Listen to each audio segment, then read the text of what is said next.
오늘은 기도의 3단계라고 하는 제목으로 같이 말씀을 나누겠습니다. 따라서 할까요? 기도의 3단계. 기도의 1단계는 나병 환자 이야기에서 찾았습니다. 자신의 필요를 위해서 기도하지만 기도 응답 받고 나서 말씀대로 살지 않습니다. 그래서 신앙이 과거로 계속 돌아가는, 그래서 문제도 계속 발생하는 그런 형태가 1단계 신앙이고 기도입니다. 2단계 신앙과 기도는 백부장에서 찾았는데, 백부장의 기도는 다른 사람을 위한 기도였습니다. 그리고 철저히 말씀 중심의 삶이고 말씀을 찾는 그런 기도였습니다. 말씀으로만 하옵소서, 그러면 내 종이 낫겠나이다. 다른 사람을 위해서 기도하고 말씀 중심으로 말씀을 찾으면 됐지, 그 다음 단계가 무슨 기도가 있을까 한번 살펴보도록 하겠습니다. 먼저 오늘은 요셉을 통해서 기도의 세 번째 단계를 살펴보려고 하는데요. 요셉에 대한 이야기가 창세기 37장부터 나옵니다. 그런데 37장부터 50장까지가 상당히 많은 부분이 요셉에 대한 이야기거든요. 태초에 천지를 창조하심부터 시작을 해가지고 36장까지 노아 이야기도 나오고 천지 창조 이야기도 나오고 아브라함, 이삭, 야곱에 대한 이야기도 나오고 많은 내용들이 나옵니다. 그러다가 37장부터 50장까지 13장이면 엄청난 분량입니다. 요셉에 대한 이야기가. 그런데 요셉에 대한 이야기를 아무리 읽어도 요셉이 기도했다는 말이 안 나옵니다. 참 독특해요. 요셉이 그렇게 위대한 인물이고 구약 성경에 예수님을 예표하는 인물이 누구냐면 요셉입니다. 그만큼 요셉은 예수님과 닮았고 이 요셉의 모습을 통해서 예수님을 볼 수가 있거든요. 요셉의 고난이라든지 또 요셉의 헌신이라든지 요셉이 형들을 용서하는 모습이라든지 이런 모습들이 거의 예수님을 닮았습니다. 구약에 예수님을 예표하는 사람이 요셉인데 기도에 대한 내용이 없습니다. 다니엘처럼 하루에 3번씩 기도했다 이런 말 없습니다. 엘리야처럼 갈멜산에서 제단 위에 불을 내려달라고 부르짖는 기도 이런 내용도 없습니다. 야곱처럼 야복강에서 환도뼈가 부러지는 것 같은 그런 기도 내용도 없습니다. 기도에 대한 내용을 제가 찾고 또 찾아봤더니 딱 하나 나오는데요. 이것도 기도라기보다는 축복입니다. 그냥 베냐민을 만났을 때 나중에 이제 흉년이 들고 풍년이 들었다가 흉년이 들고 그러면서 형들이 곡식을 이제 구하러 왔을 때 이제 여러 가지 단계를 거쳐서 자기의 친동생인 베냐민을 만나잖아요. 그때 베냐민에게 뭐라고 말하냐면 소자여 하나님이 내게 은혜 베푸시기를 원하노라. 이것을 공동 번역 성경으로 보면 너 참 귀엽구나, 하나님의 사랑을 받아라. 새 번역 성경은 귀엽구나, 하나님이 너에게 복 주시기를 빈다. 또 현대인의 성경에 보면 하나님이 너에게 은혜 베푸시기를 원한다. 이런 내용으로 나와 있습니다. 이것도 자기 자신에 대한 기도는 없어요. 아예. 자기 자신을 위해서 무언가를 구했다는 말 자체가 없습니다. 그리고 다른 사람을 위해서 기도하는 것도 어떤 문제라기보다도 그냥 축복 기도해 줍니다. 축복 기도. 그래서 다윗은 참 독특해요. 요셉은 참 독특합니다. 그러면 요셉은 기도하는 사람이 아니었는가? 1번을 잘 읽으셔야 됩니다. 요셉은 기도하는 사람이 아니었다라고 하면 안 되고 아니었다 퀘스천 마크를 붙인 겁니다.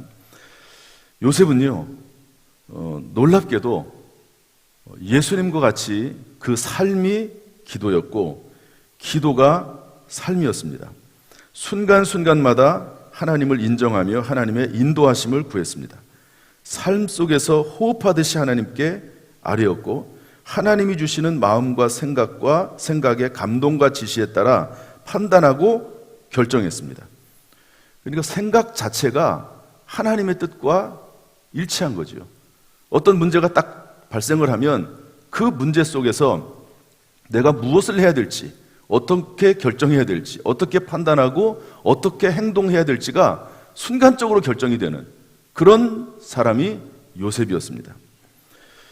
이러니까 하나님께서는 늘 요셉과 동행하셨고 그의 인생과 함께 하셔서 인생을 지켜주시고 보호하시고 이끌어 가셨습니다.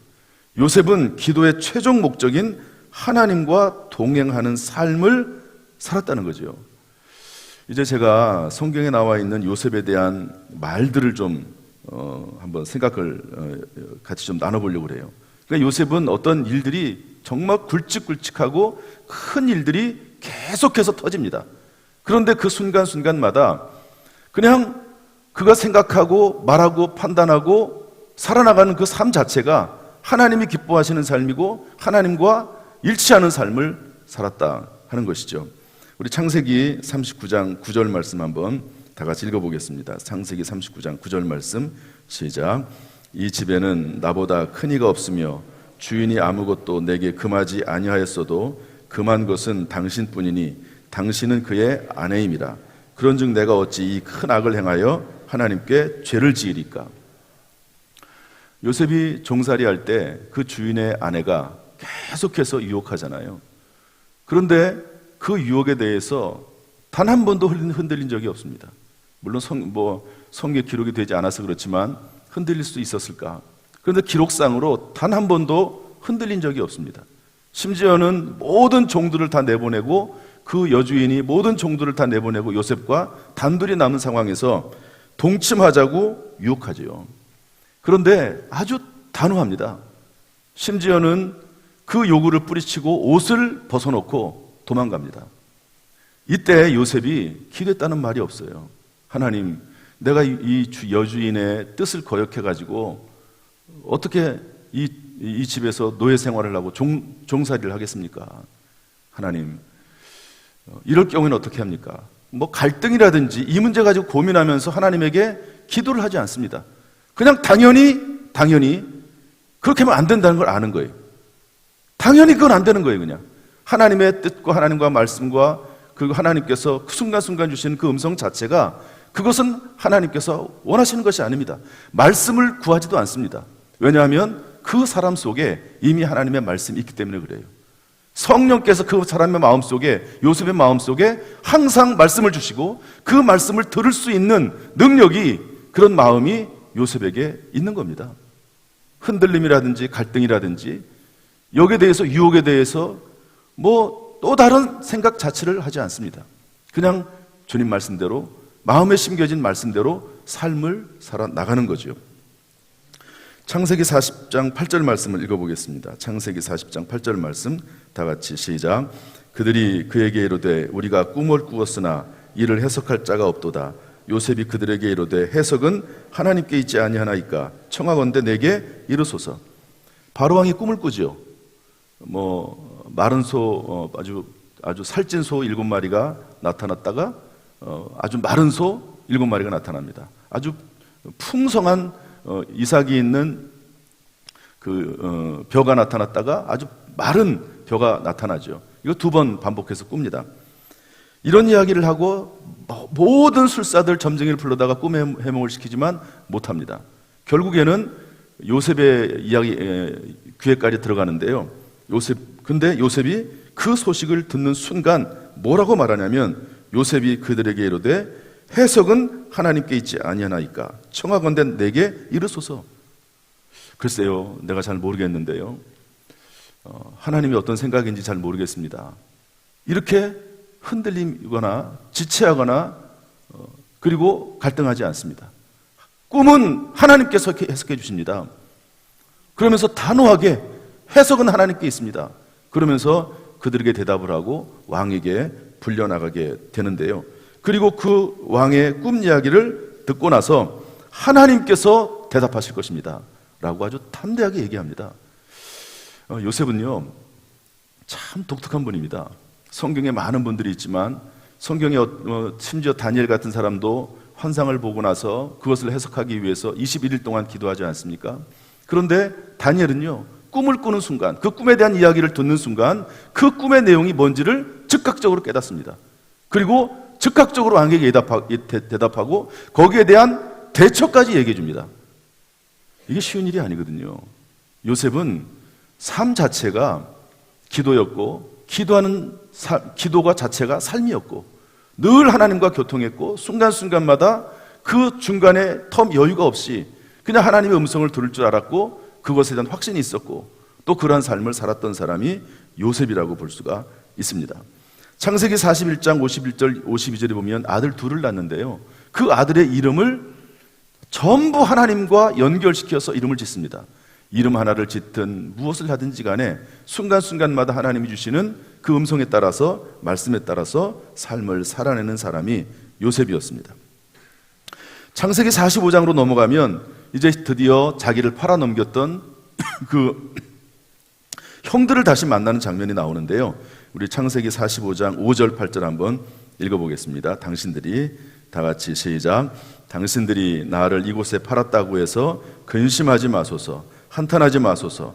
하나님이 생명을 구원하시려고 나를 당신들보다 먼저 보내셨나이다. 그런즉 나를 이리로 보내니는 당신들이 아니요 하나님이시라. 하나님이 나를 바로에게 아버지로 삼으시고 그 온 집의 주로 삼으시며 애굽 온 땅의 통치자로 삼으셨나이다. 여러분, 사실 형들이 요셉 자신을 팔아가지고 13년 동안 종살이하고 옥살이하면서 엄청난 고생을 합니다. 17살 때 팔려가서 30살에 총리가 될 때까지 엄청난 고생을 하거든요. 그런데 본인이 팔려간 이유를 알고 있었어요. 그래서 거기에 대한 원망이 없습니다.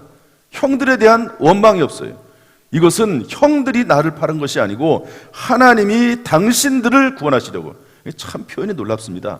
자기들을 판 당신들, 형들을 구원하시려고 하나님이 나를 먼저 보내신 것뿐입니다.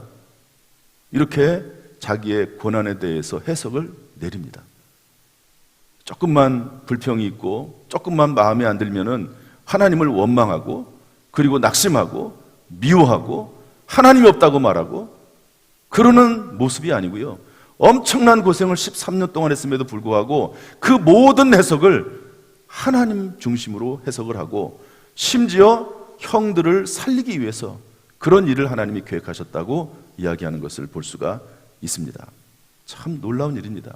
이런 판단력, 이런 생각, 이런 마음, 이런 것들을 순간순간 즉각적으로 하나님의 음성을 들어가고 말씀 안에서 내릴 줄 아는 사람이 요셉이었습니다. 나중에 그 아버지 야곱이 죽지요. 야곱이 죽으니까 형들이 다 무서워합니다. 아버지가 살아있을 때는 그나마 동생 요셉이 우리를 살려줬지만 이제 아버지가 돌아가셨으니까 우리를 죽일 거다, 그렇게 생각을 하는데, 그때 형들이 찾아와서 자기들을 살려달라고 그래요. 그때 요셉이 웁니다. 울면서 뭐라고 말하냐면 창세기 50장 19절 20절 말씀을 다 같이 읽어보겠습니다. 다 같이 시작. 요셉이 그들에게 이르되 두려워하지 마소서, 내가 하나님을 대신하리이까. 당신들은 나를 해하려 하였으나 하나님은 그것을 선으로 바꾸사 오늘과 같이 많은 백성의 생명을 구원하게 하시려 하셨나니. 이것조차도 하나님에게 넘깁니다. 하나님을 심판하는 것도 하나님에게 달렸습니다. 설사 형들이 잘못했다 하더라도 심판은 하나님께 달린 것이지 내가 심판할 수 없습니다. 내가 하나님을 대신할 수 없습니다. 하나님은 그것조차도 선으로 바꾸셔서 당신들을 구원했을 뿐만 아니라 천하 모든 사람들을 살리게 하셨습니다. 하나님이 나를 사용하셨을 뿐입니다. 이렇게 이야기합니다. 참 요셉이요, 순간순간마다 즉각적으로 판단해요. 중간에 하나님 앞에 잠시만 기다리라고, 내가 골방에 들어가서 기도하고 올 테니까 좀 기다리라고, 그렇게 말하지 않습니다. 하나님이 그때그때 주시는 생각, 음성, 마음, 하나님과 거의 일체된 삶을 살았던 사람이 요셉이라고 볼 수 있습니다. 그래서 창세기 50장 24절 25절 보면 요셉이 이제 죽음을 맞이하거든요. 그때도 이렇게 말을 합니다. 우리 창세기 50장 24절 읽어보겠습니다. 시작. 요셉이 그의 형제들에게 이르되 나는 죽을 것이나 하나님이 당신들을 돌보시고 당신들을 이 땅에서 인도하여 내사 아브라함과 이삭과 야곱에게 맹세하신 땅에 이르게 하시리라 하고, 요셉이 또 이스라엘 자손에게 맹세시켜 이르기를 하나님이 반드시 당신들을 돌보시리니 당신들은 여기서 내 해골을 메고 올라가겠다 하라 하였더라. 여러분, 이게 무슨 말이냐면 하나님께서 아브라함에게 가나안 땅을 주겠다고 말씀을 했습니다. 그런데 아브라함에게 하신 이 말씀을 기억하고 있는 겁니다. 내가 지금 죽지만 여기에 이 애굽 땅에 묻히지만 그러나 내 마음은 가나안 땅에 있습니다. 하나님께서 아브라함, 우리의 아버지, 할아버지, 그리고 그 아버지에게 주셨던, 아브라함에게 주셨던 그 비전, 꿈, 이것을 잊지 않고 죽을 때 기억하면서 내 해골을, 내 뼈를 가지고 가나안 땅에 가십시오. 그렇게 이야기하고 죽습니다. 아브라함은요, 생각 자체가 남달랐고 하나님과 늘 동행했고 삶 자체가 기도였고요. 하나님이 성령이 그 안에 계셔서 무시로 성령 안에서 속에서 기도하고요. 항상 쉬지 않고 기도하는 그런 삶 자체가 요셉의 삶이었다 하는 것을 알 수가 있습니다. 따라서 기도의 3단계는 뭐냐? 예수님과 동행하는 삶입니다. 이것은 기도의 최종 목적과도 일치합니다. 우리가 주님과 동행할 때 주님은 나에게 가장 좋은 것을 공급해 주시고요. 그러면 하나님께서 우리의 인생에 개입하셔서 먼저 계획하시고 꿈과 비전을 주시고 순간순간마다 지혜와 능력을 주시면서 일을 만들어 성취해 나가십니다. 우리가 전혀 생각하지 못한 크고 비밀한 일을 보여주십니다. 우리를 통해서 하나님의 원대한 세계 경영과 우주 경영을 이루어 나가시는 거지요. 그래서 빌립보서 2장 13절에 보면 너희 안에서 행하시는 이는 하나님이시니 자기의 기쁘신 뜻을 위하여 너희에게 소원을 두고 행하게 하시나니. 그러니까 하나님께서 하나님의 사람, 하나님과 동행하는 사람에게 소원을 두세요. 하나님께서 먼저 움직이십니다. 그런데 많은 사람들은 그 하나님이 주시는 그 마음의 소원을 거절하기도 하고 갈등하기도 하고 고민하기도 해요. 그런데 하나님께서 요셉에게 어떤 소원을 주시면, 하나님의 뜻과 음성을 들려주시면 그 음성을 그대로 듣고 그 음성 그대로 분석하고 판단하고 순간적으로 행동으로 옮길 수 있는 사람이 요셉이었습니다. 하나님이 주시는 소원을 받고 살아가기 때문에 완전히 수동적이지만 그러나 완전 자발적입니다. 하나님이 주시는 그 음성에 완전히 자발적으로 움직이는 사람이 또한 요셉이었습니다. 참 드문 사람입니다. 완전히 하나님의 뜻에 이끌려 사는 수동적인 사람, 그러나 완전히 그 하나님의 뜻에 자기의 인생을 맡기고 살아가는 완전히 자발적인 사람, 이런 사람이 요셉이었습니다. 그래서 참 기도의 3단계, 이런 유의 사람을 다시 찾아볼 수 있을까 할 정도로 특별하고 독특한 사람이 요셉이었다 하는 것을 알 수가 있습니다. 이제 정리를 하겠습니다. 1단계, 2단계, 3단계를 정리를 해보죠. 기도의 1단계는 나병 환자처럼 자기의 필요할 때만 하나님을 찾아요. 그리고 나서 그 필요가 충족됐을 때 하나님 말씀대로 살지 않습니다. 그러다가 다시 문제를 당해요. 다시 문제를 만나게 되어 있습니다. 왜냐하면 기도의 목적은 하나님과 동행하는 데 있거든요.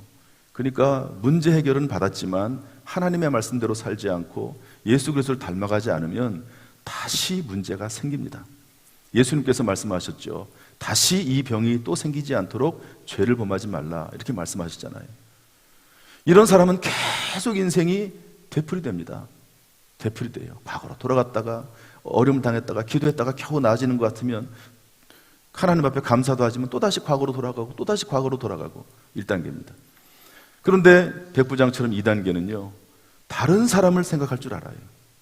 그들을 위해서 기도합니다. 그리고 말씀을 찾습니다. 기도할 때 말씀을 찾아요. 내 감정, 내 욕심, 내 소원이 아니라 하나님의 말씀에 근거해서 기도 응답을 받으려고 하고 하나님의 말씀에 따라서 살려고 하는 그런 모습이 있습니다. 기도 2단계입니다. 기도의 3단계는 뭐냐면요, 기도의 3단계는 말씀을 살아냅니다. 다른 사람을 위해서 삽니다. 다른 사람을 위해서 기도하는 것이 아니라 다른 사람을 위해서 살아갑니다. 그래서 형들을 살려냅니다. 가족들을 살려냅니다. 그리고 그 지역, 그 당시에 죽어져가는 수많은 죽어져가는 백성들을 살려내는 삶을 삽니다. 그리고 이것은 곧 말씀을 추구한다기보다도 말씀대로 살아나갑니다. 여러분, 요셉의 삶을 제가 쭉 성경 구절을 통해 읽어드렸습니다. 그러면 순간순간마다 하나님의 말씀하신 그 말씀대로 말하고 선포하고 행동하고 움직이고, 그걸 통해서 다른 사람들에게 선한 영향력을 끼치고 그들에게 은혜를 베풀고 그들이 살아나가도록 만들어주고 하는 삶을 살아나가는 거지요. 주님께서 원하시는 삶의 모습이 이런 삶을 통해서 하나님의 세계경을 이루는 것 아닙니까? 이런 삶을 살아나가서 결국에는 어떻게 됩니까? 결국에는 생육하고 번성하게 됩니다. 이게 출애굽기로 넘어가게 되는데요. 출애굽기 1장 7절에 보면 이스라엘 자손이 생육하고 불어나 번성하고 매우 강하여 온 땅에 가득하게 되었더라. 처음에는 그 땅에 들어간 사람이 70명입니다. 그런데 민족을 이루게 되지 않습니까? 그리고 민족을 이루어서 출애굽을 한 다음에 가나안 땅으로 들어가서 거기에서 정착하는데, 이것이 아브라함 때에 약속하신 일입니다. 그 중요한 하나님의 그 세계경을 이루는 데 있어서 하나님께서 요셉을 그렇게 사용하신 것이죠. 요셉이 없었다면 민족을 이룰 수가 없는 겁니다. 그런데 요셉을 사용하셔서 민족을 이루고 결국 아브라함 때 약속하셨던 그 하나님의 뜻을 이루셔서 민족을 이루어서 가나안 땅에 들어가게 하시는 것을 볼 수가 있습니다. 우리의 기도가 이런 3단계의 기도, 어떻게 보면 하나님과 동행하는 삶 자체라고도 볼 수가 있습니다. 기도의 최종 목적이라고도 볼 수가 있습니다. 우리의 삶이 이런 삶이 될 수 있도록 하나님이 우리를 도우시고 우리에게 역사하시기를 주님의 이름으로 축원합니다. 단순히 나만 위한 기도, 이것을 벗어나고 기도응답 받았다고 하나님을 벗어나고 떠나는 삶이 아니고, 말씀을 찾고 찾는 가운데 그 말씀을 실제로 삶 속에서 살아내서 다른 사람과 하나님의 세계경에 동참하는 그런 삶이 저와 여러분의 삶이 되기를 주님의 이름으로 축원합니다. 기도하겠습니다. 하나님 아버지, 오늘 기도에 대해서 3단계로 살펴보았습니다. 우리에게 은혜를 베풀어 주시고 우리 교회에 은혜를 베풀어 주시어서 자기 자신만을 위하고 자기 생각에 빠져 있고 그리고 자기의 목적만을 이루기 위해서 기도하는 것이 아니라 하나님의 말씀대로 살아내기 위해서 기도하는 그런 삶이 되도록 인도하여 주옵소서. 하나님께서는 이러한 사람에게 자기 기쁘신 뜻을 위하여 소원을 두고 행하게 하신다고 했습니다. 하나님이 생각을 먼저 주시고 하나님께서 길을 만들어 주시고 하나님께서 원대한 꿈을 품게 하시고 하나님의 나라 영광을 위해서 하나님께서 그 모든 계획을 그 사람을 통해서 이루시고, 그리고 하나님의 세계 경영, 하나님의 우주 경영을 이루어 나가시는 것을 요셉을 통해서 발견합니다. 우리의 삶이, 우리 교회의 모습이, 우리의 자녀들의 삶이 이렇게 요셉처럼 하나님의 세계 경영에 동참하는 삶이 될 수 있도록 주여 우리를 인도하여 주옵소서. 이를 위해서 우리의 기도가 단계가 높아지게 하시고 늘 하나님 앞에 겸손히 기도하는 우리 모든 성도들, 우리 교회 되도록 인도하여 주옵소서. 이번 특별 새벽 기도를 통해서 기도를 아는 것이 아니라 실제로 기도하는 삶을 살아갈 수 있도록 인도하여 주옵소서. 예수님의 이름으로 축복하며 기도하옵나이다. 아멘. 이제는 우리 주 예수 그리스도의 은혜와 아버지 하나님의 무한하신 사랑과 성령님의 교통하심이 이 자리에 참석한 우리 모든 성도들 한 사람 한 사람 머리머리 위에, 그 가정, 직장, 사업, 자녀, 심령 위에 함께 하시기를 간절히 축원하옵나이다. 아멘.